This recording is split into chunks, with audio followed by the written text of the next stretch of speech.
Hello everyone, this is Fahad and I welcome you to Fahad Pathshala. कैसे हैं आप लोग? अच्छे होंगे, मस्त होंगे, स्वस्थ होंगे। तो आज हम लोग जो बात कर रहे हैं, चैप्टर पढ़ने वाले हैं पैस्टोरलिस्ट इन द मॉडर्न वर्ल्ड। ये क्लास 9 का हिस्ट्री का लास्ट चैप्टर है।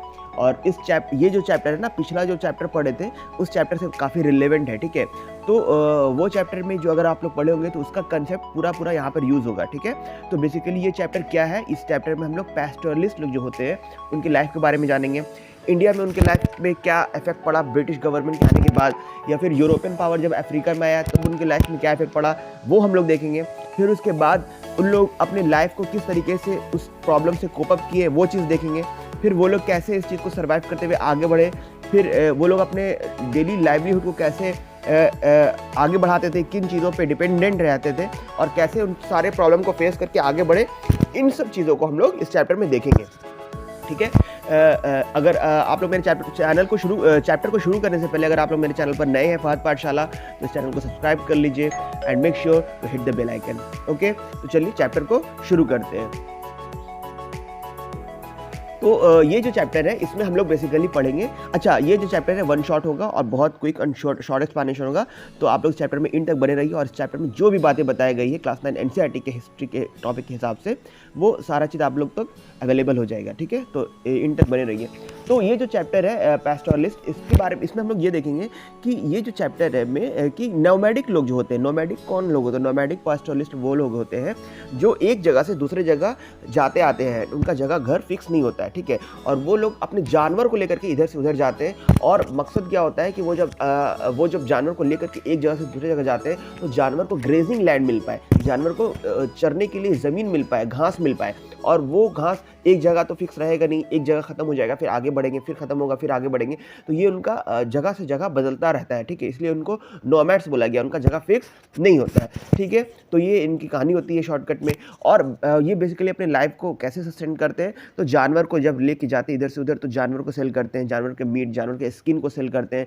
फिर कुछ और टाइप का कुछ और ट्रेडिंग कर लेते हैं, ठीक है, कल्टीवेशन कर लेते हैं, ठीक है, और इस तरीके एनिमल हर्डिंग करते हैं। तो इन 3 चीज़ों से उन लोगों का लाइफ चलता है, ठीक है। लेकिन जब ब्रिटिश आया तब उनके लाइफ में बहुत सारा चेंजेस आने लगा, क्योंकि ब्रिटिश क्या करने लगा, हर चीज़ों पे कंट्रोल करने लगा, खास तौर पे इंडिया पे। या फिर अफ्रीका की बात कर ले तो वहाँ पे भी जब यूरोपियन पावर आया, जर्मनी वगैरह जैसे ब्रिटेन, यूके और भी, तो वो लोग भी जो है ना चीज़ों पे कब्जा करने लगा। तो उनके लाइफ पे बहुत ज़्यादा डायरेक्टली इन्फ्लुएंस होने लगा। तो उससे उनके लाइफ को बहुत ज़्यादा इफेक्ट पड़ने लगा, उनके इकोनॉमी को बहुत ज़्यादा इफेक्ट पड़ने लगा, उनके सोशल लाइफ को इफेक्ट होने लगा। वो सब चीज़ को हम लोग देखेंगे।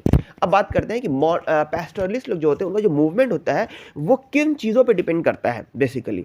तो वो चीज़ हम लोग देख रहे हैं। तो माउंटेन रीजन्स में, जैसे कि जम्मू एंड कश्मीर रीजन में जो गुज्जर बाकरवास जो पैस्टोरलिस्ट लोग होते हैं, उनका काम क्या होता है कि वो शीप और गोट जैसे जानवर को वो पालते हैं, ठीक है। और जब वो क्या करते हैं ना, जब ब्रिटिश के आने से पहले लेट 19th सेंचुरी में जब उनको वो लोग यहाँ पे आ चुके थे और वो लोग कहीं और से आए थे। बेसिकली वो लोग मतलब कि सिंध से उस पार से आए थे, ठीक है। वो लोग जब यहाँ पर आए और यहाँ पे जब उनको जानवर को चराने के लिए बहुत अच्छा घास मिला, तो इस चीज़ को वो मतलब कि एंजॉय करते थे और जानवर को पालते थे बड़े पैमाने में, ठीक है। और उनका जो मूवमेंट हुआ करता था पहाड़ी इलाकों में, वो होता था नॉर्थ और साउथ के डायरेक्शन में मूवमेंट होता था। यानी कि जो कश्मीर का रीजन है उसमें आपको ग्रेटर हिमालय मिलेगा, मिडिल हिमालय मिलेगा, लोअर हिमालय जिसको शिवालिक हिमालय बोलते हैं, वो उन्हीं रेंजेस में उनका मूवमेंट होता था, नॉर्थ साउथ, ठीक है। तो होता क्या था, जब बहुत ज़्यादा ठंड पड़ती थी तो वो लोग जो है ना पहाड़ के ऊपर ही हिस्से से उतर करके निचले हिस्से शिवालिक रेंजेस में आ जाते थे, क्योंकि उनको उस रीजन में जो है ना बहुत ज़्यादा अच्छा घास मिलता था, हरा हरा घास मिलता था। और जब गर्मी बढ़ने लगती थी तो फिर उनका मूवमेंट जो है ऊपर नॉर्थ के डायरेक्शन में होने लगता था, ठीक है। क्योंकि गर्मी के टाइम में क्या होता है कि ऊपर से स्नो जो होता है पहाड़ पे ऊपर का ग्रेटर हिमालय वो पिघलने लगता है, और वहाँ पे जो है ना पिघलने के बाद जो है ना घास आपको ग्रासेस अवेलेबल होने लगता है। जानवर को चरने के लिए बहुत बेहतरीन और न्यूट्रिशियस घास होता है वो। तो वो लोग अपने मूवमेंट को समर और विंटर के हिसाब से माउंटेन रीजन में कैरी फॉरवर्ड करते थे, ठीक है। तो इस तरीके से गुज्जर बकरवाल जम्मू कश्मीर इनका कहानी ऐसा था। जो भी अदर जो नोमैड्स पैस्टोरलिस्ट लोग थे उन लोगों का भी इसी तरह का स्टोरी होता था, ठीक है। तो माउंटेन रीजन में वो लोगों का मूवमेंट ये होता था, वो लोग काफिला बना के जाते थे। काफिला मतलब कि 3-4 लोगों का जो पैस्टोरलिस्ट लोग का ग्रुप होता है, उनके पास हज़ार हज़ार मिला के जानवर हो गया, वो लोग अपने जानवर को एक साथ लेके जाते थे और एक साथ लेकर के आते थे। तो इसी तरीके से बाकरवाल लोग जो है इनका मूवमेंट इस तरीके से होता था, ठीक है। अब बात करते हैं कि गड्डी शेफर्ड्स का। तो जो हिमाचल प्रदेश के गड्डी शेफर्ड्स हैं उनका मूवमेंट भी इसी तरीके से होता था, क्योंकि ये भी हिमाचल प्रदेश में भी आपको हिमालयन माउंटेन्स मिलेगा। तो इसमें भी उन लोगों का मूवमेंट जो है नॉर्थ साउथ के डायरेक्शन में हुआ करता था, ठीक है। ये चीज़ है। अच्छा, यहाँ पे बताया गया है कि वहाँ पे जब वो लोग जब मूवमेंट कैरी करते थे तो वो लोग को ना उन लोग को रास्ते में जो है ना एक गांव पड़ता है लाहौल एंड स्पीति। तो लाहौल और स्पीति में क्या करते थे वो लोग, जब गर्मी बढ़ती थी तो वो लोग अपने मूवमेंट को ऊपर की तरफ लेके जाते थे। जब ऊपर लेके जाते थे अप्रैल के दौरान, तो वो उनको लाहौल स्पीति गांव मिलता था। वहाँ पे वो लोग क्या करते थे, जो भी उनको हार्वेस्ट है वो कर लेते थे, या फिर जो भी सोन डाउन करना था, बीज को लगाना था, ताकि उन लोगों को अपने जानवर के लिए और खुद के लिए भी जो प्लांट्स को उगाना है वो काम कर लेते थे। फिर और गर्मी बढ़ती थी, वो और ऊपर जाते थे। लेकिन जैसे ही जाड़ा स्टार्ट होता था सितंबर अक्टूबर में, वो लोग फिर अपना मूवमेंट डाउनवर्ड करने लगते थे। जब मूवमेंट डाउनवर्ड करने लगते थे तो वहाँ पे जब लाहौल स्पीति पहुँचते थे तो वहाँ पे रुक करके वो लोग जो है वो जो रिप डाउन वो जो पौधा लगाते थे, वो जो प्लांट लगाते थे, वो जो क्रॉप्स लगाते थे, वो उसको फिर वो रिप कर लेते हैं, हार्वेस्ट कर लेते हैं, और फिर वहाँ पे से वो लोग चले आते थे। फिर वहाँ से वो विंटर में जो प्लांट उगता है वो वहाँ पे सोन कर देते थे, फिर वहाँ से उसको रोपते थे, फिर और जो है नीचे चले आते थे। फिर जब वेदर चेंज होता था, फिर जब मौसम बदलता था, फिर जब गर्मी का सीज़न आता था, तब वो जब ऊपर जाते थे तो लाहौल स्पीति में जाते थे और वहाँ से जो है अपना चीज़ों को हार्वेस्ट कर लेते थे, काट लेते थे और उसको लेकर के भी आगे बढ़ते थे। और फिर वो गर्मी के टाइम में फिर वो और ऊपर के डायरेक्शन में चले जाते थे, और फिर उसी डायरेक्शन में जब जाते थे तो इस तरीके से उनका मूवमेंट होता था। अब यहाँ पे बात हो रही है कि भाबर और बुग्याल्स के बारे में। तो भाबर क्या है ना, कि भाबर जो है वो ड्राई फॉरेस्ट, ड्राई घास है एक तरीके का, जो कि आपको पहाड़ी एरिया के निचले हिस्से में मिलेगा, ठीक है। वो जो होता था, वो जब जाड़ा बहुत बढ़ता था तो निचले हिस्से में जो हरा हरा घास, लोटिशियस घास होता था, वो बेसिकली भाबर घास उसको कहा गया है, ठीक है, भाबर कहा गया है। और जब गर्मी पड़ती थी तो वो लोग जब हाई माउंटेन के हाइट पे जाते थे तो वहाँ पे जो घास मिलता था, उस रीजन को, उस जगह को बुग्याल्स कहा गया है। तो इस तरीके से वो लोग अपने लाइवलीहुड को जानवर के परफॉर्म करते थे, ठीक है। और भी हिमालयन रीजन में बहुत सारे नोमैड्स पास्टोरलिस्ट लोग हैं, उनका नाम जैसे भोतियास हो गया, शेरपास हो गया, किन्नौरीज हो गया। इन लोगों का भी लाइफ मोर और लेस इसी तरीके का हुआ करता था। तो आप समझ गए कि माउंटेन रीजन्स में इनका मूवमेंट कैसा होता था, नॉर्थ और साउथ डायरेक्शन में। With the coming of winter they come downward, and with the upcoming of summer season they move upward, ठीक है। This way they move carry forward there movement. और होता क्या था कि प्लेटीज और प्लेन डिजर्ट रीजन में, यानी कि अब हम लोग पहाड़ी इलाका देख लिया, अब हम लोग प्लेन यानी कि नीचे इंडिया के जो निचला हिस्सा है, यानी कि बीच वाला मध्य प्रदेश, महाराष्ट्र, ठीक है, इन सब रीजन में उन लोगों का मूवमेंट कैसा हुआ करता था, प्लेन रीजन में, प्लेट्यू रीजन में, वो किस पर डिपेंड करता था, उसको हम लोग बात करते हैं। तो प्लेन और प्लेट्यू रीजन में उनका मूवमेंट होता था, वो होता था ड्राई और मानसून सीजन के हिसाब से, ठीक है। देखो होता क्या है कि जो प्लेट्यू रीजन है, जो इंडिया का आप बीच वाला हिस्सा देखोगे प्लेट्यू रीजन, और उसके जो लेफ्ट एंड राइट में वो थोड़ा सा स्लोप है वहाँ पे, ठीक है, वेस्टर्न घाट और ईस्टर्न घाट की तरफ, जो कोस्टल रीजन भी कहलाता है। तो होता क्या है ना कि प्लेन्स रीजन में प्लेट्यू रीजन में क्या होता है कि वहाँ पे आपको जो है ना मानसून जो है ना कम रहेगा, यानी कि बारिश थोड़ा कम होती है, और जो कोस्टल रीजन है वहाँ पे थोड़ा बारिश ज़्यादा होती है। तो होता क्या है ना कि जब बारिश ज़्यादा होने लगती है तो वो लोग क्या करते हैं ना, कोस्टल रीजन से हट करके वो लोग फिर प्लेट्यू रीजन में आ जाते हैं, ठीक है, बात समझ में आ रहा है। वो लोग बीच में आ जाते हैं, यानी कि उनका मूवमेंट किस तरफ होने लगता है, उनका मूवमेंट होने लगता है आपको ईस्ट डायरेक्शन में, यानी कि कोस्टल रीजन से हट के ईस्ट डायरेक्शन में आने लगते हैं। जैसे ही मानसून खत्म होने लगता है फिर वो लोग वेस्ट डायरेक्शन में आने लगते हैं, ठीक है, यानी कि कोस्टल रीजन में आने लगते हैं। इस तरीके से मूवमेंट होता है, ठीक है। प्लेन प्लेट्यू रीजन में उनका मूवमेंट किस हिसाब से होता है, on the basis of monsoon and dry, ठीक है, इस तरीके से मूवमेंट होता है। अब कौन लोग होते हैं वो लोग जिनका मूवमेंट इस तरीके से होता है, उसको हम लोग जानेंगे, ठीक है। चलो, तो धांगर जो क्लास है, धांगर जो पैस्टोरलिस्ट लोग हैं, उनका मूवमेंट इस तरीके से होता है। जो महाराष्ट्र के लोग होते हैं, ठीक है, इनके पास भी जो है ना बहुत सारे बड़े पैमाने में जो है जानवर हुआ करता है। इनका पॉपुलेशन भी बहुत ज़्यादा है। इनका पॉपुलेशन जो है 110,000 लाख, यानी कि 4,67,000 के अराउंड वहाँ पर है शेफर्ड, जो बेसिकली जो है बफेलो को और शीप वगैरह को पालते हैं। तो होता क्या ना, देखो बरसात के टाइम में क्या होता है ना, बहुत सारे जानवर को ना कीड़ा लग जाता है पैर में, या फिर उनका तबीयत ज़्यादा ख़राब हो जाता है। तो उनको इन बरसात वाले मौसम में वो लोग सर्वाइव नहीं कर पाते हैं, बफेलो को छोड़ करके। तो इन लोगों को मजबूरी में ज़्यादा बरसात में वो लोग अपने जानवर को रख नहीं पाते हैं।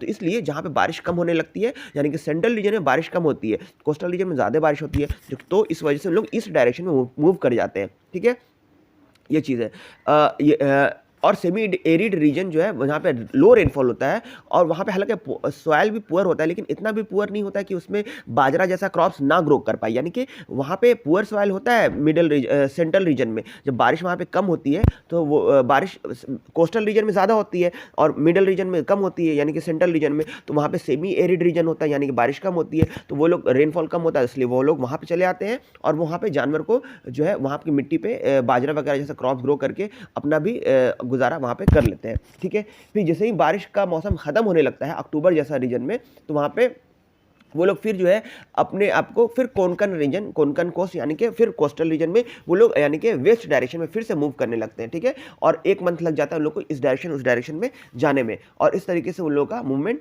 होता है। अब बात करते हैं कि कहाँ गया, तो होता क्या है कि जब वो लोग अपना वेस्ट डायरेक्शन मूव करते हैं, तो वहाँ पे जो कोंकण रीजन होता है या कोस्टल रीजन होता है, वहाँ पे जो किसान लोग होते हैं वो लोग जो है ना खारिफ क्रॉप को काटने का समय रहता है। जब खारिफ क्रॉप को काटने का समय रहता है और रबी को सोव करने का टाइम रहता है, तो खारिफ क्रॉप जब भी कटता है, देखो रूट से नहीं कटता है, वो ऊपर ऊपर से कटता है, तो थोड़ा ना बहुत उसमें मिट्टी में आपका रूट्स प्लांट का थोड़ा नीचे वाला हिस्सा लगा रहता है।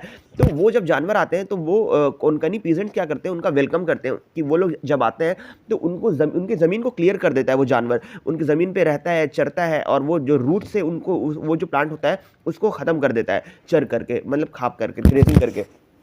और क्या करता है वहाँ पे, जब वो बड़े टाइम तक रहता है तो वहाँ पे जब वो गोबर करता है, ठीक है, तो वो उस गोबर से क्या होता है, वो एक तरह का मैन्योर का काम करता है और वो मिट्टी को फर्टाइल कर देता है, और रबी क्रॉप्स के लिए वो जो है ना, रबी क्रॉप्स के लिए वो मिट्टी को उपजाऊ बना देता है। तो इससे क्या होता है ना, वहाँ पे जो पैस्टोरलिस्ट लोग आते हैं उनका भी फ़ायदा होता है कि उनको जानवर को चरने के लिए जगह मिल गया, ज़मीन मिल गया, और रिटर्न में जो पीजेंट्स होते हैं, कोंकणी पीजेंट्स, उनका भी फ़ायदा होता है, क्योंकि उनको जो है ना उनके ज़मीन को फर्टिलिटी मिल जाता है। ठीक है, उनके जानवर के गोबर से बेसिकली। ठीक है, तो इस तरीके से दोनों का फ़ायदा होता है। और रिटर्न में क्या करते हैं ना वो लोग, उनको पैस्टोरलिस्ट लोग को जो है ना, किसान लोग क्या करते हैं, खाने के लिए चावल दे देते हैं, कुछ जानवर के लिए कुछ फॉडर का कुछ आइटम दे देते हैं। इस तरीके से दोनों का म्यूचुअल अंडरस्टैंडिंग से काम होता है, और वहाँ पे पैस्टोरलिस्ट लोग का अपना अच्छा रिलेशन बनाना भी पड़ता है उन लोगों से, ताकि उन लोगों का भी काम बन जाए। तो इस तरीके से उन लोगों का प्लेन प्लेटू रीजन में मूवमेंट होता है। ठीक है, आगे बढ़ते हैं।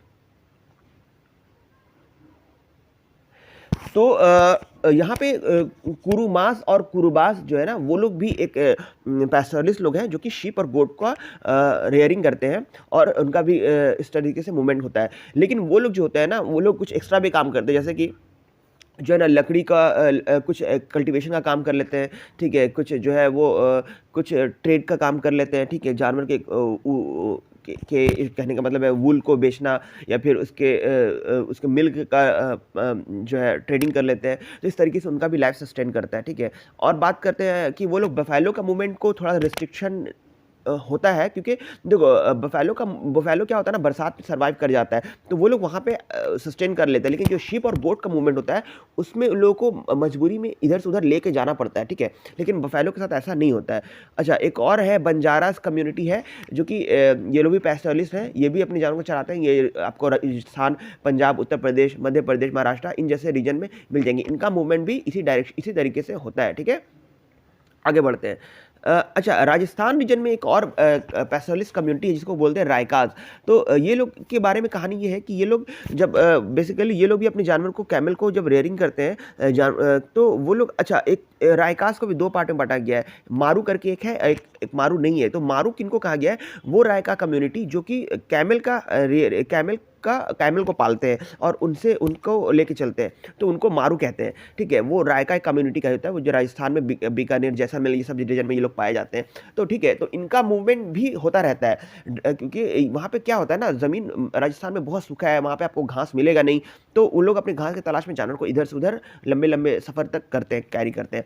लेकिन होता क्या है, कभी कभी क्या होता है ना, वहाँ पे भी किसी रीजन में मानसून के टाइम में हल्का सा बारिश हो जाती है, तो वो लोग इस मानसून के टाइम में अपने घर आ जाते हैं और उस अपने खेत में वो लोग हल्का फुल्का जो भी ज़रूरत का चीज़ है वो उगा लेते हैं। लेकिन फिर ओवर द टाइम वो फिर उनको निकलना ही पड़ता है, ठीक है, क्योंकि वहाँ पे उनको हर टाइम बारिश होती नहीं है, हर टाइम वो लोग क्रॉप्स ग्रो कर नहीं पाएंगे, तो इस वजह से वो लोग फिर अपने मूवमेंट को कैरी करते हैं, क्योंकि वहाँ पे बारिश कम होती है, ठीक है। अब आगे बढ़ते हैं। अच्छा, अच्छा, इनके बारे में क्या है ना कि इन लोगों का मूवमेंट जो होता है, पैस्टोरलिस्ट लोग का जो मूवमेंट होता है, वो बेसिकली टाइमिंग पे डिपेंड करता है, बहुत कैलकुलेटिव होता है, ठीक है। वो लोग कैलकुलेशन में रखना पड़ता है, कब बारिश होगी, कब जो है रबी का टाइम आएगा, कब खरीफ का टाइम आएगा, कब उन लोग को बेहतर ज़मीन मिल पाएगा जिसमें वो लोग जानवरों को चरा पाएंगे, किस सीज़न में जो है कहाँ पे घास ज़्यादा अवेलेबल होगा, कब बारिश होगी नहीं होगी, तो इन सब चीज़ों को वो लोग मैनिपुलेट करते हैं, कैलकुलेट करते हैं, फिर इस तरीके से वो लोग अपने मूवमेंट को कैरी फॉरवर्ड करते हैं, ठीक है। तो वो लोग कल्टिवेशन भी कर लेते हैं, ट्रेड भी कर लेते हैं, एनिमल हर्डिंग भी करते हैं, तो इन चीज़ों के कल्मिनेशन से उन लोगों का लाइफ सस्टेन करता है और चलता है। लेकिन अब बात करते हैं कि पैस्टोरलिस्ट लोग का लाइफ जो है ना बहुत ज़्यादा एडवर्सली इफेक्ट हुआ था, और किस तरीके से इफेक्ट हुआ था ब्रिटिश यानी कॉलोनियल रूल के दौरान, तो हम लोग उस चीज़ को देखेंगे। तो देखो, तो जब कॉलोनियल रूल आया तो उनके लाइफ को ना नेगेटिवली अफेक्ट करने लगा, एडवर्सली अफेक्ट करने लगा, कैसे कैसे और क्या क्या रूल लेकर के आया, वो चीज़ हम लोग इसमें थोड़ा डिटेल में देखेंगे। देखो, पहले ब्रिटिश गवर्नमेंट क्या चाहती थी, उन लोगों को ये लगता था कि जो ज़मीन है यहाँ पर, क्योंकि देखो वो लोग, हम इंडिया में आने का मकसद ही था कि उन लोगों को पैसा कमाना है, उन लोगों को इन चीज़ों से जो है ना कहीं न कहीं रेवेन्यू जनरेट करना है। वो जो ग्रेजिंग लैंड हुआ करता था, वो लोग इसको वेस्ट लैंड के तौर पे देखते थे, और वो लोग देखते थे कि अगर इस पे कल्टीवेशन होगा, तो इस पे क्या होगा ना, कल्टीवेशन से फिर हम लोग टैक्स वसूल करेंगे, फिर कल्टीवेशन में हम लोग कमर्शियल क्रॉप्स ग्रो करेंगे, तो उसको बेच करके पैसा कमाएँगे। फिर जिस इंडिविजुअल को वो ज़मीन देंगे जहाँ पे वो क्रॉप्स ग्रो करेगा, तो उससे हम वहाँ से टैक्स भी कलेक्ट करेंगे। तो अल्टीमेटली वो एक इकोनॉमिक पॉइंट ऑफ व्यू से वो उसको वेस्ट लैंड मानता था कि उससे कुछ हो नहीं रहा है, क्योंकि वो ग्रेजिंग लैंड है, जानवर चल रहा है।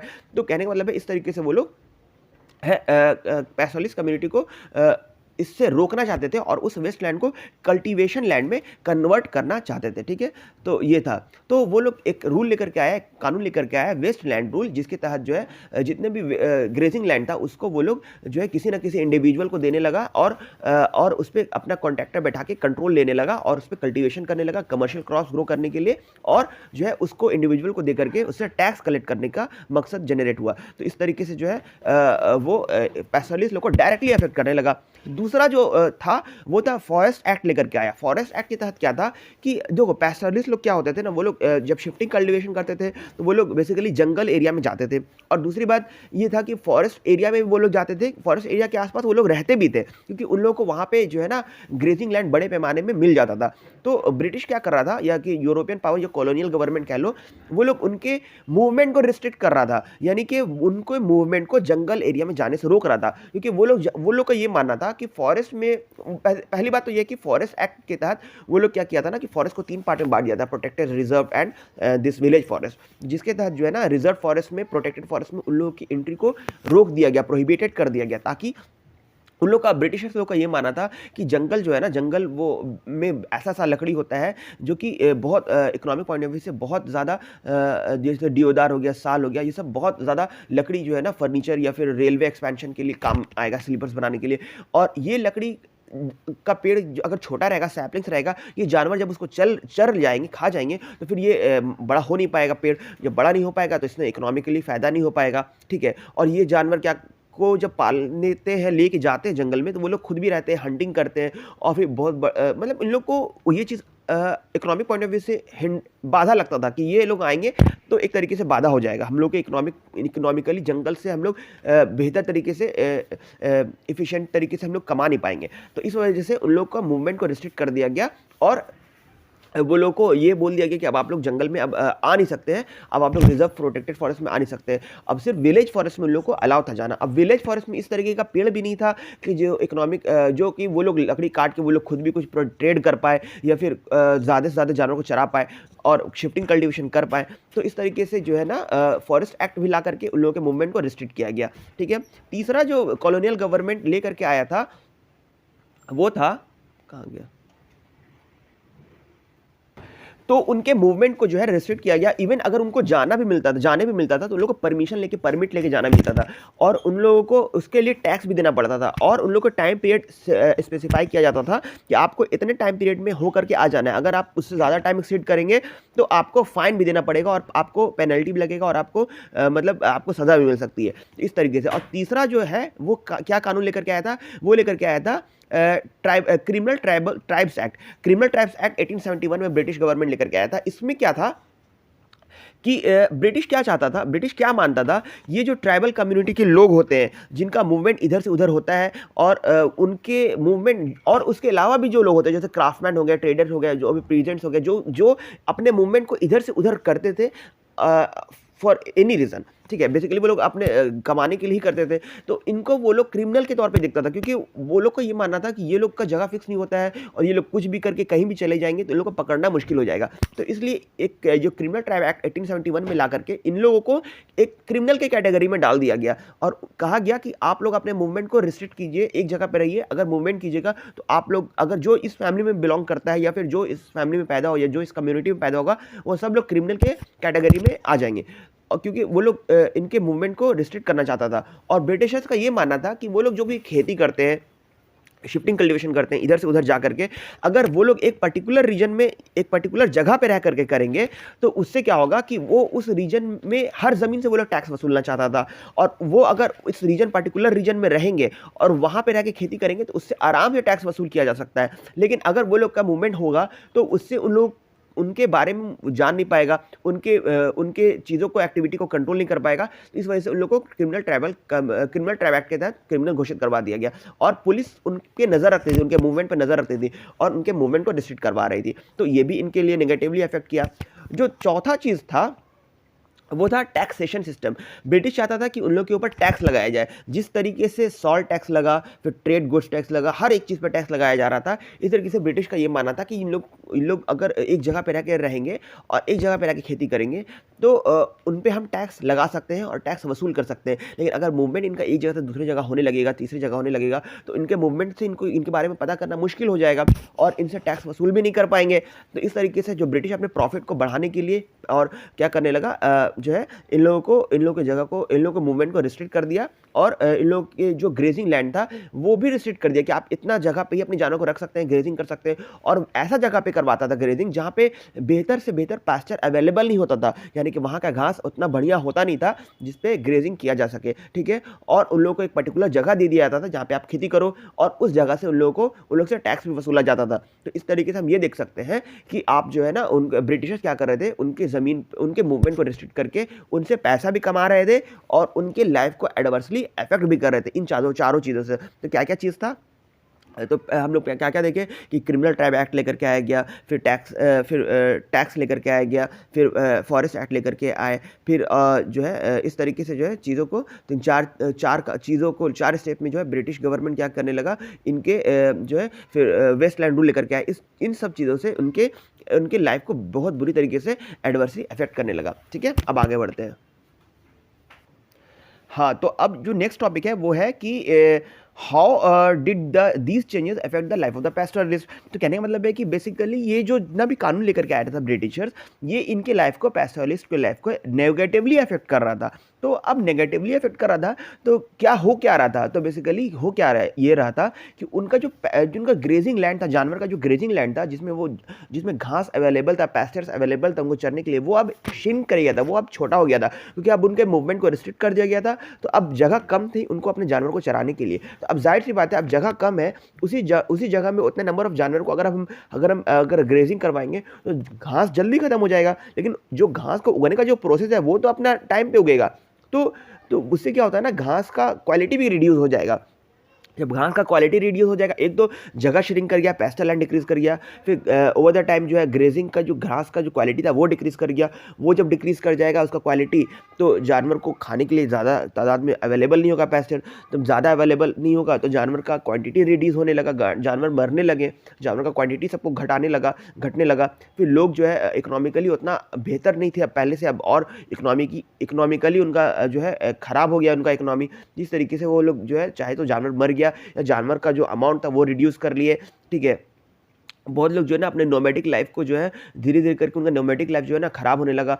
उनके जगह को उनके मूवमेंट में जो है ना वो रिस्ट्रिक्शंस आने की वजह से उनका जो लाइफ था इकोनॉमिकली डायरेक्ट अफेक्ट करने लगा, ठीक है। ये चीज़ होने लगा, ठीक है। और पैस्चर लैंड का क्वालिटी भी डिक्रीज हो गया था, और उनके एनिमल का जो स्टॉक था, बेसिकली जानवर का जो हेल्थ था, क्वालिटी था, वो भी अब धीरे धीरे डे बाय डे डिक्रीज करने लगा। और जानवर जो है ना बड़े तादाद में जानवर मरा भी था, क्योंकि एक जब जानवर को खाने के लिए चारा नहीं रहेगा बड़े तादाद में, तो उनके पास पैसा भी नहीं कि वो खरीद के खिला सके, तो वो जानवर को फैमिन जैसा सिचुएशन का सामना करना पड़ा और बड़े तादाद में जानवर भी मरा, ठीक है। चलो अब बात करते हैं कि how did the pastoralist cope with this changes, कि अब जो इतना बड़ा चेंजेस आया था, पैस्टोरलिस्ट लोग इससे कैसे काउंटर किए और कैसे अपने आप को सर्वाइव करने का कोशिश किए। तो हुआ क्या कि बेसिकली बहुत सारे पैस्टोरलिस्ट लोग अलग अलग तरीके से चीज़ों को लिए और सर्वाइव किए, ठीक है। तो हुआ क्या कि बहुत सारे लार्ज नंबर में पैस्चर जो लैंड था वो अब अवेलेबल नहीं था, तो उनको ग्रेजिंग लैंड अवेलेबल नहीं होने की वजह से, जैसे कि रायका के बारे में बात कर ले। रायका जो आपको राजस्थान एरिया में जो पैस्टोरलिस्ट लोग थे, वो लोग अपना मूवमेंट को बहुत लंबा मूवमेंट करते थे। वो लोग पंजाब साइड जाते थे, वो सिंध साइड जाते थे, जो कि बंटवारा 1947 के बंटवारा के बाद वो जगह अब रिस्ट्रिक्शन हो गया, पॉलिटिकल बाउंड्री बन गया, तो अब वो लोग अपने मूवमेंट को वहाँ तक नहीं ले जा पा रहे थे पाकिस्तान वाला रीजन में। तो अब अपने जानवर को चराने के लिए जगह भी कम पड़ गया, तो वो लोग हरियाणा साइड में ही अब जानवर को ले जाते थे और चराते थे। और जो है इस तरीके से अपने मूवमेंट को उन लोग बहुत ज़्यादा, उन लोग के रिस्ट्रिक्शंस आ गया, ठीक है। उन लोग का माइग्रेशन में जो माइग्रेशन का जो प्रोसेस था, जो माइग्रेशन का था, वो डायरेक्शन बदल गया, ठीक है। और होता क्या था, और वहाँ पे अच्छा हरियाणा में भी वो लोग जब जाते हैं तो वहाँ के पीजेंट लोग भी उनका वेलकम करते हैं, क्योंकि वहाँ के जानवर, इन लोग के जानवर क्या करते हैं, उनकी ज़मीन को फर्टाइल कर देते हैं, ठीक है। तो इस तरीके से उन लोगों का चल रहा था, ठीक है। और कुछ पैस्टोरलिस्ट लोग क्या किए कि वो लोग जो है ना अपने पैस्टल एक्टिविटी को छोड़ दिए, और उसके बाद क्या किए, पैस्टल एक्टिविटी को छोड़ने के बाद वो लोग जो है ना ज़मीन खरीद बिक्री में लग गए। ज़मीन खरीद बिक्री में लगने का मतलब क्या है कि वो लोग ज़मीन खरीद करके जो है ना उसमें बस भी गए और वहाँ पे खेती करने लगे। तो कुछ लोग कल्टीवेशन का काम चालू कर दिए, कुछ लोग जो है ना वो चूँकि अब पैस्टोरलिस्ट लोग के लिए पास ज़मीन नहीं था अवेलेबल कि वहाँ पे खेती कर पाए कुछ लोगों के पास, या फिर कुछ लोगों के पास वो ग्रेजिंग करने के लिए लैंड अवेलेबल नहीं था, तो वो लोग जो है ना वो काम छोड़ करके जो है अब शहर आ गए। शहर में आकर कुछ और जॉब्स करने लगे, कुछ लेबर का काम करने लगे, कुछ वर्कर का काम करने लगे। और जिनके पास जानवर था बड़े बड़े पैमाने में, या फिर जो पैसा वाले पैस्टोरलिस्ट लोग थे, वो लोग इस काम को कैरी किए और आगे बढ़े। लेकिन बहुत सारे लोग जो है अपने इस काम को छोड़ दिए, क्योंकि उनके पास पैसा नहीं था, उनके पास जो है वो रिसोर्सेज नहीं था जिससे वो अपने काम को आगे चला पाते, ठीक है। तो ये चीज़ था इनके लाइफ को इस तरीके से। लेकिन बहुत सारे इकोलॉजिस्ट लोग का ये भी कहना है कि जो माउंटेन रीजन्स है वहाँ पे इनसे पैस्टोरलिस्ट लोग का जो लाइफ है वो सबसे फेवरेबल लाइफ है, जो कि आराम से हो सकता है। और अदर लोगों का जो प्रोफेशन है वो वहाँ पे आराम से नभ नहीं सकता, मतलब कि वहाँ पे वो लोग उस दूसरे प्रोफेशन को कैरी नहीं कर सकते। लेकिन जो पैस्टोरलिस्ट लोग का जो लाइफ है वो वहाँ के लिए बहुत सूटेबल लाइफ है। तो इकोनॉमिक लोग का ये मानना है कि पैस्टोरलिस्ट लोग की लाइफ को आप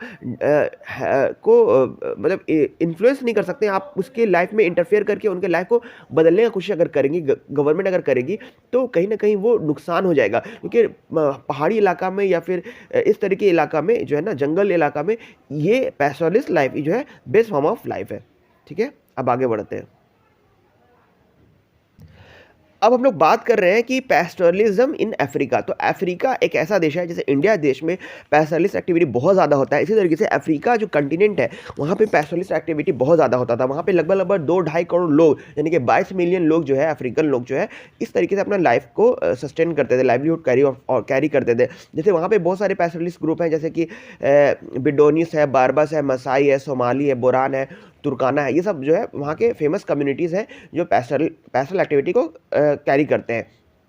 ये लोग भी कैटल, कैमल, गोट, शिप, डंकी, इन चीज़ों को पालते हैं, इनके मीट को सेल करते हैं, इनके स्किन को सेल करते हैं, इनके वूल को सेल करते हैं और फिर अदर ट्रेड करते हैं, जिससे इनका ज़िंदगी गुजर बसर होता है। लेकिन हुआ क्या, और उसके अलावा भी कभी कभी जब ऑफ सीजन में लोग कुछ और जॉब्स भी कर लेते हैं जो इनके लाइफ को सप्लीमेंट भी कर लेता है, ठीक है। तो इस तरीके से इनका इनका लाइफ चल रहा होता है। लेकिन जब वहाँ पे अफ्रीका में भी यूरोपियन पावर का जब आगमन हुआ और जब वहाँ के रिसोर्स पे जब इन लोगों ने कब्जा करता चला गया, तो इनके लाइफ को भी नेगेटिव इफेक्ट पड़ा। इनका भी स्टोरी बिल्कुल सेम वैसे ही जैसे इंडिया में ब्रिटिश गवर्नमेंट की, ठीक है। तो सेम चीज़ वहाँ पे भी हुआ, लेकिन वहाँ पे थोड़ा सा अंतर क्या था, देखो वहाँ पे वहाँ का देखो, अब हम लोग एक यहाँ पे ना मसाई कम्युनिटी जो है, पैसोलिस्ट कम्युनिटी, उनके बारे में हम लोग थोड़ा सा डीपली पढ़ेंगे और उनका केस स्टडी करके हम लोग बाकी के कम्युनिटी के बारे में हम लोग आइडिया ले सकते हैं, ठीक है। तो मसाई जो ग्रुप है ना, वो सेंट्रल अफ्रीका को बहुत बड़े पैमाने में कवर करता था, ठीक है। वो केनिया और तंजानिया, अभी का जो प्रेजेंट डे केनिया और तंजानिया है, वो वाला रीजन, वो वाला एरिया, बहुत बड़े एरिया को कवर करता था मसाई आइलैंड, मसाई लैंड। वहाँ पे जो है ना मसाई कैटल, मसाई के कम्युनिटी के जो लोग थे, वो लोग जानवर को, उनका जो मसाई लैंड था, वहाँ पे जानवर जो है ना बड़े पैमाने में लोग रखते थे। और क्योंकि वहाँ पे का घास जो था बहुत अच्छा घास था, वहाँ पे ग्रेजिंग लैंड था, बहुत बढ़िया था, ठीक है। और हुआ क्या कि जब यूरोपियन पावर का जब वहाँ पे आगमन हुआ, तो यूरोपियन पावर जो है ना वहाँ पे पूरे अफ्रीका को जो है ना वो मतलब एक बांटना चालू कर दिया कि आप जो है, आप ये एरिया ले लो, हम ये एरिया ले लेते हैं, आप ये एरिया ले लो, हम ये ले लेते हैं। इसी प्रोसेस में क्या हुआ, जो मसाई आइलैंड था, जहाँ पे बहुत बड़े पैमाने में ग्रेजिंग लैंड अवेलेबल हुआ करता था मसाई कम्युनिटी के लिए, तो उस मसाई लैंड को दो पार्ट में बांट दिया गया, ठीक है। उस मसाई लैंड को दो पार्ट में बांट दिया गया, एक हो गया केनिया, एक हो गया तंजानिया। जो केनिया था, तंजानिया था, वो नॉर्थ केनिया से लेकर के नॉर्थ तंजानिया तक जो है ना आपको मसाई लैंड था। तो अब जब बंटवारा की बात आई, तो केनिया और तंजानिया को जब बांटा गया, हुआ क्या, केनिया जो ऊपर वाला नॉर्थ वाला पोर्शन था, वो केनिया पे कब्जा किसका हो गया, इनका कब्जा हो गया, ब्रिटिशर्स का। और जो साउथ रीजन में जो तंजानिया था, उस पे कब उसको वो किसके हिस्से आया, जर्मनी के हिस्से में आया। तो अब ये जो मसाई कम्युनिटी के जो लोग थे, इनको क्या बोला गया कि आप जो है ना आप शिफ्ट कर जाओ, यानी कि केनिया जो ऊपर में पड़ता था, जो ब्रिटिश के हाथ में आ गया, वो उनको बोला कि आप नीचे चले जाओ, और तंजानिया के लोग बोले कि आप ऊपर चले जाओ। तो इन लोगों का जो मूवमेंट की वजह से इन लोगों का रिस्ट्रिक्शन हो गया, और बीचों बीच में वो लोग आ गए। और जो वास्ट लैंड हुआ करता था मसाई लैंड, जो वो बेसिकली दो पार्ट में बट गया। अब जो बेसिक जो लोग, ये लोग जो जगह पे उन लोगों को भेजा गया, वो जगह अब जो है ना वहाँ पे ग्रेजिंग लैंड अच्छा नहीं था, वो बहुत ड्राई टाइप का जगह था। और जो मेन ग्रेजिंग लैंड वाला एरिया था, वो केनिया और तंजानिया ले चुका था। तो इन लोगों के हाथ में कुछ नहीं आया। तो बेसिकली इन लोगों को जो बड़े पैमाने में जो जानवर था, ये लोग को अब जो है मिला नहीं, वो जो ग्रेजिंग लैंड मिलना चाहिए था वो मिला नहीं। तंजानिया और केनिया जो है ब्रिटिश के और जर्मनी के हाथ में चला गया। तो जिसकी वजह से इनका लाइफ जो है एकदम डायरेक्टली इफेक्ट हुआ, और इनको जो है अब इस तरीके से जो है बहुत ज़्यादा परेशानी झेलना पड़ा, ठीक है। और इनके ज़मीन पे भी इन लोगों का कब्जा हो गया। तो जिसकी वजह से क्या हुआ, फिर आगे चल के ये जो ब्रिटिश गवर्नमेंट थी, ये क्या करने लगी ना कि ये जो ज़मीन जिस पे उन लोगों का कब्जा हुआ था केनिया वाला, उसमें जो भी लोग थे उनको वो लोग प्रमोट करने लगा इंडिविजुअल को कि आप लोग इसमें कल्टीवेशन कीजिए। वो खुद भी कल्टीवेशन करने लगा। और वो लोग क्योंकि वेस्टलैंड, जैसे इंडिया में वेस्टलैंड के तौर पे दिखता था पैस्टल लैंड को, इसी तरीके से वहाँ पे भी ये लोग जो है ना वेस्टलैंड के तौर पे देखने लगा पैस्टल लैंड को, और वहाँ पे खेती करने लगा बड़े पैमाने में। फिर बहुत सारे ज़मीन में क्या करने लगा वो लोग जो है ना नेशनल पार्क बनाने लगा, ठीक है। जैसे कि केनिया में जैसे कि तंजानिया में जो है नेशनल पार्क बनने लगा, मसाई वाला जो लैंड था उसी पे, ठीक है। और ये जो बड़े पैमाने में जो कल्टीवेशन होने लगा, नेशनल पार्क बनने लगा। और ये नेशनल पार्क में ये जो कल्टीवेशन लैंड में इन लोगों के आने पे रिस्ट्रिक्शंस था, ठीक है। और वहाँ पे आने पे रिस्ट्रिक्शंस था, और वो जो नेशनल पार्क था वो लोग उसको वो स्पोर्ट्स के तौर पे वो लोग यूज़ करता था, ठीक है। जैसे कि सेरेंगेटी नेशनल पार्क है, वो भी जो है मसाई लैंड पर ही बना ब्रिटिशर्स द्वारा। और ये सब बहुत बड़े पैमाने में एरिया पे फैला हुआ था, और इन एरिया में इनका आना रिस्ट्रिक्शन था। कि हम लोग देख चुके थे कि अफ्रीका में जो है ना अपार्थाइड सिस्टम चलता था, जहाँ पे काले लोगों को गोरा लोगों से अलग रखा जाता था। उनको जो फैसिलिटीज़ मिलता था वो बिल्कुल गोरों से अलग मिलता था, ठीक है। उनको पार्शियलिटी का सामना करना पड़ता था। तो जिस वजह से इन लोगों को पार्शियलिटी का भी सामना करना पड़ता था। लेकिन एक बात जान लो कि ब्रिटिशर्स वहाँ पे भले कब्जा कर लिए थे या फिर अदर यूरोपियन पावर भले कब्जा कर लिए थे, लेकिन उन लोगों को भी कहीं ना कहीं इन लोगों पे डिपेंड रहना पड़ता था, क्योंकि वहाँ पे जो माइनिंग एक्टिविटी होता था, वहाँ पे जो खेती होता था, वहाँ पे क्योंकि गर्मी बहुत होती थी, ये सब काम के लिए गोरे लोग कभी नहीं करना चाहते थे, और इसके लिए इन लोगों को यही लोगों का ज़रूरत पड़ता था और हेल्प लेना पड़ता था। तो कहीं ना कहीं वो लोग अपने कामों को पूरा करने के लिए, चाहे माइनिंग कह लो, क्योंकि वहाँ बड़े पैमाने में माइनिंग भी हुआ और बड़े पैमाने में कल्टीवेशन भी हुआ, तो इन लोगों का ज़रूरत पड़ा, और कहीं ना कहीं इन लोगों की लाइफ को एक्सप्लॉइट करके अपने ज़रूरत को फुलफिल करने के लिए यूज़ किया गया, और इन लोगों के रिसोर्सेज पर भी पूरे तरीके से कब्जा कर लिया गया, जैसे कि मसाई लैंड पे किया गया। और इसी तरीके से और अदर भी जो कम्युनिटी थे, वहाँ के पैसलिस्ट कम्युनिटी थे, उनके साथ भी इसी तरीके का चीज़ें हुआ, और इससे क्या हुआ, वहाँ की जो कम्युनिटी थे, पैस्टरलिस्ट लोग थे, उन लोगों को भी फॉर्डर यानी कि पैस्टल लैंड का कमी हो गया, एरिया श्रिंक कर गया, उन लोगों को भी जो है पैस्टरलिस्ट एक्टिविटी छोड़ना पड़ा, दूसरे चीज़ों पे डिपेंड करना पड़ा, वो लोग का भी लाइफ बहुत ज़्यादा ख़राब हो गया, टैक्सेशन सिस्टम वहाँ पर भी था, और वहाँ पे सबसे बुरा चीज़ तो ये था कि वहाँ पे पार्शियलिटी अपार्थाइड सिस्टम था, उन लोग का अपार्थाइड सिस्टम को भी के तहत जो उन लोग का बहुत बड़ा पैमाने पर एक्सप्लॉयटेशन हुआ, ठीक है। तो इस तरीके से जो है उन लोग को भी रिसोर्स की बहुत कमी हुई, और उन लोगों का लाइफ जो कि पहले बहुत अच्छा चल रहा था, उन लोग किसी पे डिपेंडेंट नहीं थे, पैसलिस्ट एक्टिविटीज उन लोगों का लाइफ बहुत अच्छे से सस्टेन करता था, अब बहुत ज़्यादा उन लोगों का लाइफ बुरा हो गया था, एडवर्सली इफेक्ट किया था। तो ये जो टॉपिक है द बॉर्डर्स आर क्लोज, इसमें भी वही बात कहा गया है कि ब्रिटिशर्स या फिर जो भी यूरोपियन पावर थे, जर्मनी वाले जो भी, तो वो लोग जो क्या किए थे, अपना बॉर्डर कन्फाइन कर लिए थे, और इस रीजन में उन लोगों का पूरा कब्जा था, और जो बेसिकली पैसलिस्ट लैंड था, जो कि वेस्ट लैंड था, वहाँ पे भी वो लोग कल्टीवेशन करने लगे, वहाँ पे वो लोग पार्क वगैरह बना लिए, जिसकी वजह से उन लोग के मूवमेंट को रिस्ट्रिक्ट कर दिया गया, और उन लोग का जो पैसठ लैंड था वो अब श्रिंक कर गया, उन लोग के मूवमेंट को, उन लोग का बाउंड्री, पर्टिकुलर बाउंड्री डिफाइन कर दिया गया, जिसकी वजह से उन लोग को मूवमेंट नहीं होने लगा, और उन लोग के मूवमेंट पे पूरा कंट्रोल होने लगा। अगर उन लोगों को पैसलिस्ट एक्टिविटी करने के लिए अगर किसी नेशनल पार्क या फिर किसी जगह में जाना ही पड़ता था, जंगल एरिया में, तो उनको उन लोगों से, ब्रिटिशर से या फिर वहाँ के यूरोपियन पावर से या फॉरेस्ट डिपार्टमेंट से परमिट लेना पड़ता था, और परमिट लेकर के वो लोग के पास जितना जानवर होता था, उतना जानवर पे उन लोगों को टैक्स भी देना पड़ता था, ठीक है। जितना जानवर होता था उन लोगों को, जैसे कि इंडिया में हम लोग देखे थे, जो टैक्सेशन सिस्टम लगा था, वो ज़मीन पे भी टैक्स लगा था, और जितने जानवर होते थे उनको उतने जानवर का भी टैक्स देना पड़ता था। तो वो लोग क्या कहते थे, इस डर से वो लोग अपने जानवर का क्वांटिटी भी घटा लिए थे, कि जितना जानवर है उतना टैक्स देंगे तो बचेगा क्या, तो वो लोग अपने जानवर का क्वांटिटी घटा लिए थे। उन लोग का उन लोग परमिट बना कि इतना परमिट के साथ अपने जानवर को आप ले जा सकते हैं, और अगर टाइम से लेट होगा तो आपको फाइन भी मिलेगा, परमिशन तो मिल ही गया, लेकिन आपको ट्रबल का फेस करना पड़ेगा, आपको जो है पनिशमेंट मिलेगा। इस तरीके से चीज़ें होने लगी, तो वो लोग डर के मारे अपने जानवर का क्वांटिटी को घटा लिए, ठीक है, जिसकी वजह से उन लोग का इकोनॉमिकली बहुत ख़राब हो गया। और वो लोग, लेकिन वहाँ पे यहाँ पे भी वही बात कहा गया है कि उन लोगों को जो है ना कहीं ब्रिटिशर या फिर यूरोपियन पावर को इन लोग पे डिपेंड रहना पड़ता था, क्योंकि माइनिंग का एक्टिविटी जो होता था ये ब्लैक लोग ही कर पाते थे, ब्लैक लेबर लोग कर पाते थे, क्योंकि वो लोग थोड़े मजबूत होते थे, और जो भी कंस्ट्रक्शन का काम था वही यही लोग करते थे। तो इन लोगों के लाइफ पे ब्रिटिशर्स या फिर वहाँ के यूरोपियन पावर डिपेंड होते थे, ठीक है, लेकिन इन लोगों का लाइफ जो है पहले से बहुत ज़्यादा एडवर्सली इफेक्ट किया। अब बात करते हैं कि व्हेन पैस्चर्स ड्राई, अब जब होता क्या था, अब वो लोग वहाँ पे देखो अफ्रीका में ड्राई एरिया है, वो जहाँ बारिश वहाँ बहुत कम होती है, लेकिन जो भी थोड़ी बहुत बारिश होती है उससे उन लोग का पैस्चर लैंड रीग्रो कर जाता है, और उन लोग को जानवर चरने को मिल जाता है। लेकिन होता क्या है कि जब बारिश ख़त्म हो जाती है तो उन लोगों को फिर अपना जगह से बदल के इधर से उधर जाना पड़ता था, लंबा लंबा सफ़र करना पड़ता था।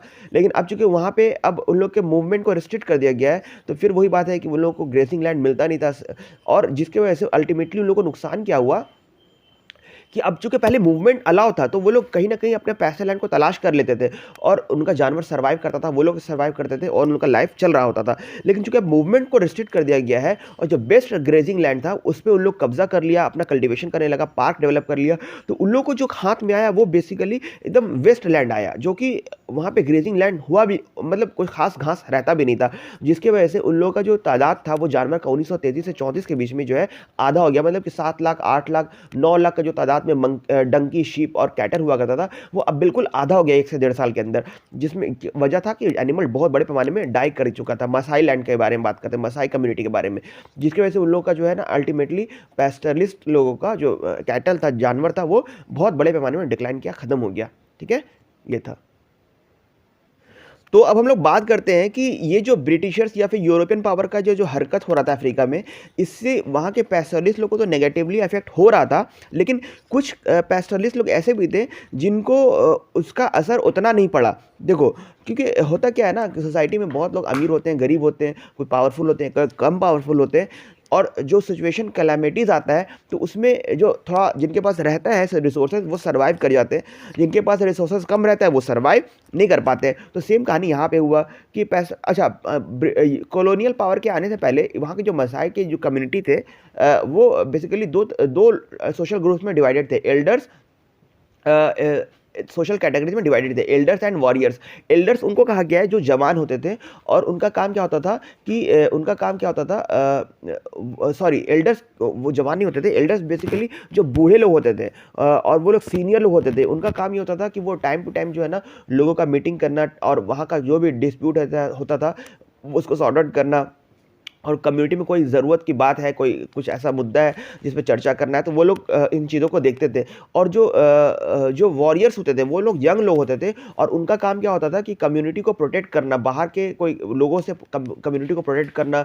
उन लोगों का काम होता था कि रेड करना। रेड में बेसिकली होता था कि वो लोग जो कैटल को, दूसरे कैटल जो ग्रुप होता था उन पे जाकर के उन पे हल्ला बोल करके उन पे कब्जा कर लेना, और उनको फिर अपने पे ले लेना। ठीक है, बेसिकली रेडिंग एक तरह का वहाँ पे ना एक तरह का एडवेंचरस चीज़ होता था, जो किसी न किसी वैरियर कम्युनिटी को, वैरियर लोगों को एक तरीके से पावर और देता था, और उन लोगों को और पावरफुल करता था। ठीक है, तो इस तरीके से वॉरियर्स एंड एल्डर्स लोगों का अपना अपना जिम्मेदारी था, वो लोग अपने तरीके से कामों को करते थे, और ये था। अब बात करते हैं कि ब्रिटिश के आने के बाद क्या हुआ ना, इन चीज़ों पे फिर चीज़ खत्म होने लगा, क्योंकि ब्रिटिश अपने तरीके की चीज़ों को मैनिपुलेट करने लगा। और ये, अच्छा, जो वॉरियर्स होते थे और जो एल्डर्स होते थे, ये लोग में आपस बहुत अच्छा म्यूचुअल अंडरस्टैंडिंग होता था। ये लोग सारे लोग अपने साथ में मिलकर एक साथ काम करते थे। लेकिन ब्रिटिश के जो डिफरेंट डिफरेंट मेजर्स इंट्रोड्यूस होने के बाद, या यूरोपियन पावर के आने के बहुत सारे अपना मेजर्स इंट्रोड्यूस करने के बाद, इन लोगों का लाइफ जो है डायरेक्ट इफेक्ट होने लगा। और जो मसाई कम्युनिटी के लोग थे, इसमें वो क्या करने लगा ना कि जो कुछ लोगों को जो है ना चुनने लगा, और चुन करके ना चीफ के तौर पे अपॉइंट करने लगा। ठीक है, और चीफ अपॉइंट करने लगा, और उसमें जो वेल्दियर लोग होते थे, जो वेल्दियर, उसमें भी जो मसाई कम्युनिटी के ये लोग या फिर अदर पैस्टोरलिस्ट कम्युनिटी के जो जो थोड़ा वेल्दियर क्लास के लोग होते थे, उनको वो चीफ बना देता था। और चीफ बनाने के बाद उनको जो है ना, उन पे को बोलता था कि आप इन चीज़ों पे नज़र रखो, और आपके माध्यम से, आपके थ्रू जो है ना हम इन लोगों पे कंट्रोल रखेंगे। ठीक है, इस तरीके से चीफ बना देता था। और ठीक है, और जो चीफ होते थे उनको कहीं ना कहीं वो इकोनॉमिकली सपोर्ट भी करता था, जिससे कि क्या उन लोग का भी मकसद क्या था कि उन लोग के बीच में ना ये कर दो, मतलब कि जैसे कि इंडिया में क्या करता था कि लोगों में डिस्प्यूट लगा करके लोगों को आपस में तोड़ देता था, उसी तरीके से चीफ और बाकी लोगों के दिल के लोगों के बीच में भी जो है ना एक तरीके से तफरका पैदा करके लोगों में जो है मतलब कि तोड़ पैदा कर देता था। और जो चीफ हुआ करते थे वो थोड़ा अमीर होते थे, उन लोगों के पास ज़मीन होता था, लैंड होता था, और बहुत बड़े पैमाने में गुड्स होता था। और वो लोग गरीब जो नेबर्स होते थे, गरीब जो ट्राइबल लोग होते थे, उनको वो टैक्स देता था। ठीक है, टैक्स के लिए पैसा देता था बेसिकली, क्योंकि उनके पास टैक्स के लिए पैसा नहीं होता था, तो टैक्स देना के लिए उनको पैसा की ज़रूरत होती थी। तो ये लोग जो चीफ होते थे उनको पैसा देता था, और वो लोग जो है ना इन ब्रिटिशर्स को टैक्स के तौर पर अपना पैसा दे देते थे। लेकिन ये टैक्स वसूलता भी था वो लोग, चीफ लोग, और बहुत बड़े इंटरेस्ट के साथ वसूलता था, जिससे वो जो पैसालिस्ट लोग होते थे उनका लाइफ जो है ना अल्टीमेटली डिटोरिएट करने लगा। ठीक है, और चीफ को जो है ना, चीफ जो ड्रॉप आता था या फिर वॉर का टाइम आता था, तो चीफ लोग को ब्रिटिशर से हेल्प मिलता था, और वो लोग सर्वाइव कर जाते थे। लेकिन ये जो नीचे तबके के जो ट्राइबल कम्युनिटी होते थे, ये लोग इन चीज़ों पर को सर्वाइव नहीं कर पाते थे, क्योंकि उनको ब्रिटिशर्स का या फिर चीफ का कोई सपोर्ट नहीं होता था। तो जिससे उन लोगों का लाइफ जो है ना, उन लोगों का जानवर जो है बड़े तादाद में ख़त्म होता चला गया, और उनका लाइफ जो है नेगेटिवली अफेक्ट होता चला गया। ठीक है, लेकिन हुआ क्या, वही है कि वार ऑफ फैमाइन जैसे सिचुएशन में हर कोई सर्वाइव नहीं कर पाता था, खाली जो चीफ लोग होते थे और जिस पे यानी कि ब्रिटिशर्स का हाथ होता था, जिस पे उनका सपोर्ट होता था, वो लोग सर्वाइव कर पाते थे। और ये लोग जो सर्वाइव नहीं कर पाते थे, उन लोग का पैसालिस्ट एक्टिविटी उन लोग को छोड़ना पड़ा, और वो लोग जो है ना जो है जैसे रोड बनाने में काम करने लगे, बिल्डिंग कंस्ट्रक्शन का काम करने लगे, और शहर में आके छोटा मोटा कुछ इस तरीके से काम को करने लगे, और अपना पैसालिस्ट एक्टिविटी को छोड़ना पड़ा। ठीक है, इस तरीके से देखें, ये था। तो एक तो वहाँ पे मसाई कम्युनिटी दो तरीके से बटा हुआ था, दो लेवल पे। एक तो बटा हुआ था वो एल्डर्स और वॉरियर्स के तौर पे, और जो दूसरा वो बटा हुआ था वो था अमीर और गरीब, वेल्दी और पुअर पैसलिस्ट के हिसाब से। तो ये था। और इस तरीके से, और इसमें ब्रिटिश के आने के बाद वहाँ पे इन्फ्लुएंस लगा और इनका लाइफ जो है डिटोरिएट किया। अब हम लोग कंक्लूजन देखेंगे कि हम लोग इसमें सीखे क्या, ठीक है। तो हम लोग ये देखें कि ये पैसलिस्ट एक्टिविटी था वो ओवर द पीरियड ब्रिटिशर्स के आने की वजह से, या फिर जहाँ पे कंट्री डेमोक्रेसी आ चुका है, इंडिपेंडेंसी आ चुका है, उनके गवर्नमेंट के वजह से भी उनका लाइफ कहीं ना कहीं अल्टर होने लगा, चेंजेस होने लगा, क्योंकि उन एरिया पे अब जो है ना गवर्नमेंट का इन्फ्लुएंस होने लगा, कंट्रोल होने लगा, जिसके वजह से उनके मूवमेंट पे रिस्ट्रिक्शंस आने लगा, उनके एक्टिविटी पे रिस्ट्रिक्शंस आने लगा, उनका एक्टिविटी में बदलाव आने लगा। लेकिन लेकिन बहुत सारे इकोनॉमिक लेकिन वो लोग अपनी लाइफ को छोड़े नहीं। बहुत लोग जो है अपने इस पैसलिस्ट एक्टिविटी को जंगल एरिया में या फिर पहाड़ी एरिया में आज भी कैरी करते हैं, क्योंकि इकोनॉमिस्ट लोग का ये मानना है कि इन सब जगह पर, या फिर यानी कि माउंटेन रीजन में या फिर फॉरेस्ट एरिया के आसपास वाले लोगों जगह में, ये जो पैसलिस्ट एक्टिविटी है वो बेस्ट फॉर्म ऑफ लाइवलीहुड है, या बेस्ट फॉर्म ऑफ आप कह सकते हो कि तरीका है जिससे वो लोग अपने लाइफ को सस्टेन कर सकते हैं। और वो पहाड़ी जंगल इलाका में दूसरा प्रोफेशन को लोग अपना नहीं सकते, वहाँ पर दूसरा काम लोग कर नहीं सकते, क्योंकि दूसरे काम से वो लोग अपनी जिंदगी को गुजर बसर नहीं कर पाएंगे, ठीक है। लेकिन अगर कोई पैसलिस्ट एक्टिविटी वहाँ पर कैरी करते हैं तो उनका लाइफ आराम से सस्टेन कर जाएगा, और आराम से वो लोग अपने लाइफ को गुजार सकते हैं। तो गवर्नमेंट भी चाहती है कि गवर्नमेंट भी कहीं ना कहीं अब पैसलिस्ट लोग को सपोर्ट कर रही है, और उनको उनके लाइफ को इजी बनाने के लिए, उनके लाइफ को नेगेटिव तरीके से इफेक्ट ना हो जाए, इस तरीके से इंटरफेयर नहीं करना चाह रही है अब गवर्नमेंट में चाह रही है उनके लाइफ में हम इंटरफेयर करें, लेकिन पॉजिटिव एस्पेक्ट में इंटरफेयर करें और पॉजिटिव तरीके से चीज़ों को लेकर के चले, ठीक है। तो आई होप आपको ये चैप्टर समझ में आया होगा, और ये चैप्टर फिनिश हो गया है। गो थ्रू कीजिए इस चैप्टर को फिर से, and please like and share my channel Fahad Pathshala. Thank you.